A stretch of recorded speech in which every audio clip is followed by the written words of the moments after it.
दिवाळीच्या सणात काळ्या बाजारात विक्रीसाठी साठवून ठेवलेला शासकीय रेशनिंगचा मोठा साठा स्थानिक गुन्हे शाखेने जप्त केलाय।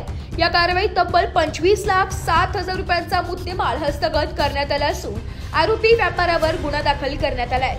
मिळालेल्या माहितीनुसार नाशिक संभाजीनगर महामार्गावरील देवकी लॉन्स शेजारील धान्य व्यापारी राहुल राजेंद्र करपे यांच्या गोदामावर स्थानिक गुन्हे शाखेने छापा टाकला। या छाप्यात रेशन दुकानांमध्ये वितरित होणारे धान्य मोठ्या प्रमाणात आढळून आले। यात अंदाजे 20 किलो वजनाचे 200 पोती तांदूळ किंमत 3,60,000 रुपये व 50 किलो वजनाचे 45 पोती गहू किंमत 45,000 रुपये जप्त करण्यात आलाय। धान्याबरोबरच वाहतुकीसाठी वापरली जाणारी वाहनेही पोलिसांनी जप्त केली आहे। यात 15 लाख रुपये किमतीचा आयुष्यर टेम्पो MH15 JC 9117 6 लाख रुपये किमतीची महिंद्रा पिकअप तसेच इलेक्ट्रॉनिक वजन काटा किंमत 2,000 रुपये असा मुद्देमाल आहे। या कारवाई संदर्भात स्थानिक गुन्हे शाखा नाशिक ग्रामीणचे हवालदार सचिन धारणकर यांच्या फिर्यादीवरून लासलगाव पोलीस ठाण्यात गुन्हा दाखल करण्यात आलाय।